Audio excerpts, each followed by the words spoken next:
श्रीमद् भगवद गीता के पहले अध्याय में श्लोक 11 से 20 तक युद्ध भूमि का वर्णन किया गया है। इसमें पांडवों और कौरवों के सेनाओं के संख्यात्मक विवरण किया गया है और इससे युद्ध की निष्कृष्टता की दिशा में एक प्रकार की चुनौती का सामना करना पड़ रहा है। अयनेषु च सर्वेषु यथा भागम वस्थिता भीष्ममेवाभ्यक्षन्तु भवन्तः सर्व एव हि। अतः मैं कौरव सेना के सभी योद्धागणों से भी आग्रह करता हूं कि सब अपने मोर्चे पर अडिग रहते हुए भीष्म पितामह की पूरी सहायता करें। इस श्लोक का अर्थ है कि सभी योद्धा अपनी अपनी स्थानों पर विचार करके भीष्म पितामह की ओर से सच्ची भावना और सादगी के साथ सेवा करें, क्योंकि भीष्म पितामह बहुत महत्वपूर्ण हैं। इस श्लोक के माध्यम से यह संदेश दिया गया है कि समर्थन और समर्पण से ही सफलता प्राप्त की जा सकती है और बड़े आदर्श पुरुषों की सेवा करना महत्वपूर्ण है। दुर्योधन यह समझ गया था कि भीष्म पितामह मानसिक रूप से पांडवों के विरुद्ध आक्रांत होकर युद्ध लड़ने को इच्छुक नहीं है, जिसके कारण वे सैनिकों को वीरता और उत्साह से युद्ध करने के लिए प्रेरित नहीं करेंगे। इसीलिए उसने अपनी सेना के अन्य सेना नायकों से अपनी अपनी स्थिति पर अडिग रहने के साथ साथ चारों ओर से भीष्म पितामह की सुरक्षा का भी ध्यान रखने को कहा। तस्य संजनयन हर्षं कुरु वृद्धा पितामह सिंहनादम विनद्योच्चय शंख दध्मो प्रतापवान। तत्पश्चात कुरुवंश के वयोवृद्ध परम यशस्वी महायोद्धा भीष्म पितामह ने सिंह गर्जना जैसी ध्वनि करने वाले अपने शंख को उच्च स्वर से बजाया, जिसे सुनकर दुर्योधन हर्षित हुआ। इस श्लोक में भीष्म पितामह की आत्मा की उच्छ्वासित भावना और उनकी योद्धा भावना का महत्वपूर्ण संदेश है। उनके सिंहनाद और शंख की गर्जना ने उनके साहस और वीरता को प्रतिष्ठित किया और सभी योद्धाओं को प्रेरित किया कि वे अपने कर्तव्यों का पालन करें और दर्शनीय योद्धा बने।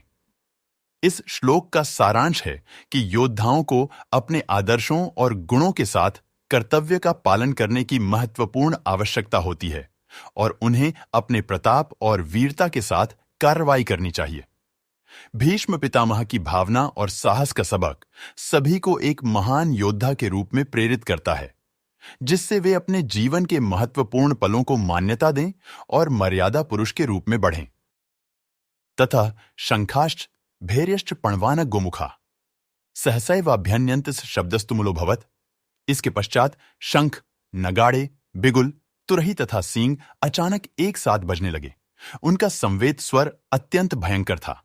इस श्लोक में महाभारत के युद्ध के प्रारंभ में भीष्म पितामह द्वारा किए गए युद्ध की घोषणा का वर्णन है। इस घोषणा के साथ ही युद्ध का आरंभ होता है। शब्दों की गर्जना शंखा च भैर्यश्च। युद्ध की शुरुआत में भीष्म पितामह द्वारा शब्दों की गर्जना करी जाती है। ये शब्दों का एक प्रकार का संकेत होता है जो योद्धाओं को युद्ध की तय कार्रवाई के लिए तैयार करता है। ध्वनि का महत्व पणवानक गोमुखा। इस घोषणा के साथ पुरानी युद्ध परंपरा के अनुसार ध्वनि की बजाई जाती है। यह ध्वनि के द्वारा युद्ध का आरंभ होता है, जिससे योद्धाओं को युद्ध की घोषणा का संकेत मिलता है। उत्साह और जोश स शब्दस्तु मूलो भवत्। युद्ध की घोषणा में योद्धाओं के बीच उत्साह और जोश की भावना बढ़ जाती है। ध्वनि, शब्दों की गर्जना और शंख की बजने वाली ध्वनि सभी योद्धाओं को युद्ध के लिए उत्सुक करती है और उन्हें उनके कर्तव्य का पालन करने के लिए प्रोत्साहित करती है। इस श्लोक के माध्यम से महाभारत के युद्ध के प्रारंभ में योद्धाओं के मानसिक स्थिति का वर्णन किया जाता है, जिससे वे युद्ध के लिए तैयार होते हैं और अपने कर्तव्य का पालन करने के लिए प्रोत्साहित होते हैं। तथा श्वेतैर्हयैर्युक्ते महति स्यन्दने स्थितो माधव पांडवश्चैव दिव्यो शंखो प्रदद्मतु। तत्पश्चात पांडवों की सेना के बीच श्वेत अश्वों द्वारा खींचे जाने वाले भव्य रथ पर आसीन माधव और अर्जुन ने अपने अपने दिव्य शंख बजाए। इस श्लोक में वर्णित है कि युद्ध के प्रारंभ में भगवान श्री कृष्ण और पांडवों के बीच दिव्य होंसुख शंख का अर्जन होता है और वे दोनों दिव्य होंसुख को बजाते हैं। इस श्लोक में श्वेतैर्हयैर्युक्ते महति स्यन्दने स्थितौ का मतलब है कि भगवान श्री कृष्ण और पांडव सेना बड़े ही महत्वपूर्ण और दिव्य रथ पर सवार हैं। यह रथ युद्ध क्षेत्र में भगवान श्री कृष्ण की उपस्थिति को दर्शाता है, जिन्होंने अर्जुन को गीता उपदेश दिया था। दिव्यो शंखो प्रदद्मतुः का अर्थ है कि भगवान श्री कृष्ण और पांडव सेना दो दिव्य शंख बजाते हैं। यह शंख युद्ध की घोषणा के रूप में उपयोग किए जाते हैं और इसके साथ ही युद्ध की शुरुआत होती है। इस श्लोक के माध्यम से दिखाया जाता है कि युद्ध के प्रारंभ में भगवान श्री कृष्ण और पांडव सेना के बीच दिव्य आदर्शों और योद्धा भावना का महत्वपूर्ण भूमिका होती है, जिससे उनका उत्साह और संजीवनी शक्ति प्राप्त होती है। पांचजन्यम ऋषिकेशो देवदत्तन धनंजय पौंड्रम दध्मो महाशंख भीमकर्मा वृकोदरः।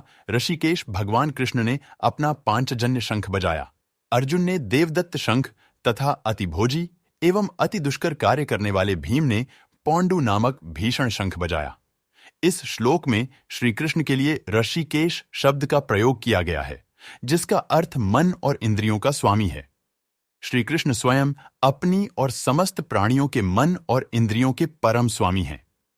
भगवान श्री कृष्ण ने धरती पर अपनी अद्भुत लीलाएं करते समय भी अपने मन और इंद्रियों को पूर्ण नियंत्रण में रखा। अनंत विजयम राजा कुंतीपुत्रो युधिष्ठिरः नकुलः सहदेवश्च सुघोषमणि पुष्पको वन काश्यश्च परमेश्वासः शिखंडी चेय महारथा धृष्टद्युम्नो विराटश्च सात्यकिश्चा पराजितः वन द्रुपदो द्रौपदेयाश्च सर्वशः पृथिवीप्ते सौभद्रश्च महाबाहु शंखान्दद्मुः पृथक पृथक हे पृथ्वीपति राजन। राजा युधिष्ठिर ने अपना अनंत विजय नाम का शंख बजाया तथा नकुल और सहदेव ने सुघोष एवं मणिपुष्पक नामक शंख बजाए। श्रेष्ठ धनुर्धर काशीराज, महायोद्धा शिखंडी, धृष्टद्युम्न, विराट, अजय, सात्यकी, द्रुपद, द्रौपदी के 5 पुत्रों तथा सुभद्रा के महाबलशाली पुत्र वीर अभिमन्यु आदि सब ने अपने अपने अलग अलग शंख बजाए। इस श्लोक में महाभारत के महायुद्ध के प्रमुख योद्धाओं का वर्णन किया गया है, जो पांडवों की पक्ष से युद्ध में शिरकत किए थे। यह योद्धाएं निम्नलिखित हैं। अनंत विजयम राजा कुंती पुत्रो युधिष्ठिर युद्ध के प्रमुख नेता और पांडवों के राजा युधिष्ठिर। नकुलः सहदेवश्च, नकुल और सहदेव जो पांडवों के चारों भाई थे भी युद्ध में शामिल थे। काशिष्ट परमेश्वासः काश्य नामक योद्धा जिनका रथ अत्यधिक दिव्य था। शिखंडी चय महारथा शिखंडी जो अर्जुन के साथ लड़ते थे और महारथी योद्धा थे। धृष्टद्युम्नो विराटश्च, धृष्टद्युम्न पांडवों के परम मित्र और विराट नामक राजा जिन्होंने युद्ध में भाग लिया। सात्यकिश्चा पराजिता सात्यकी जो कृष्ण के द्वारका के साथी और योद्धा थे और वे युद्ध में अपराजित रहे। द्रुपदो द्रौपदेयाश्च, द्रुपद और उनके पुत्र द्रौपदी के 5 भाइयों में से कुछ जो पांडवों के साथ युद्ध में भाग लिया। सौभद्रश्च महाबाहु सौभद्र जिन्होंने अर्जुन के साथ युद्ध किया, उन्हें महाबाहु कहा जाता है। शंखान्दद्मु पृथक पृथक। इन सभी योद्धाओं ने अपने अपने शंख बजाए, जिससे युद्ध की घोषणा होती है। इन योद्धाओं का संयुक्त युद्ध कर्म के प्रति उनका समर्पण और वीरता का प्रतीक है और यह श्लोक महाभारत के महत्वपूर्ण पात्रों के बारे में हमें जानकारी देता है। स घोषो धार्तराष्ट्राणा हृदयानि व्यधारयत् नभश्च पृथिवीं चैव तुमुलोभ्यनुनादयन्।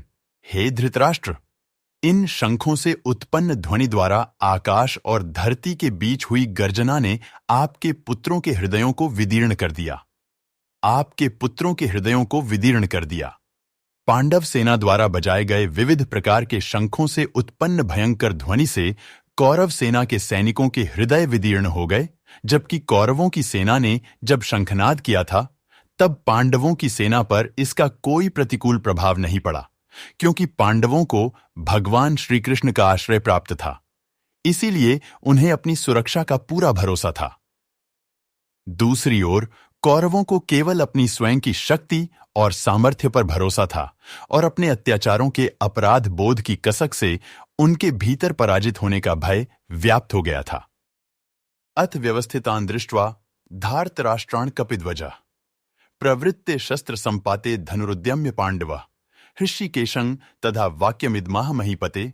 उस समय हनुमान के चिह्न की ध्वजा लगे रथ पर आसीन पांडुपुत्र अर्जुन अपना धनुष उठाकर बाण चलाने के लिए उद्यत दिखाई दिया। हे राजन, आपके पुत्रों को अपने विरुद्ध व्यूह रचना में खड़े देखकर अर्जुन ने श्री कृष्ण से यह वचन कहे। इस श्लोक में महाभारत के महायुद्ध की शुरुआत का वर्णन है। यहां पांडव राजा युधिष्ठिर, जिन्होंने धर्मराज के रूप में जाने जाते हैं, अपने शिकार के तरीके के साथ धार्मिकता का पालन करते हैं। अथ व्यवस्थितान् दृष्ट्वा।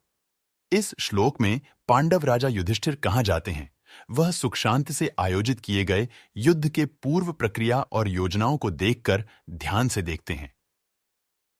धार्तराष्ट्राण कपिध्वजः। यहां कपिध्वजः अर्जुन का उपनाम है, जिसका अर्थ है मन के वश में रखने वाला। अर्जुन को ऐसा उपनाम मिला क्योंकि वह धनुष और शस्त्र के प्रति अत्यधिक माहिर थे। प्रवृत्ते शस्त्र संपाते। जब युद्ध के लिए शस्त्रों की तैयारी का समय आया, अर्जुन ने शस्त्रों को व्यवस्थित रूप से तैयार किया। धनुरुद्यम्य।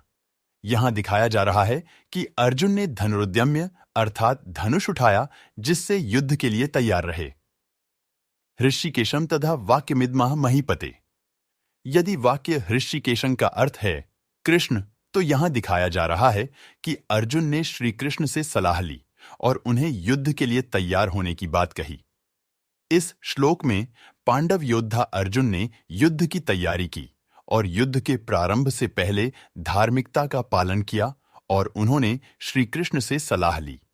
यह भगवान श्री कृष्ण और अर्जुन के बीच गीता की शुरुआत का संकेत है, जो महाभारत में महत्वपूर्ण भूमिका निभाता है।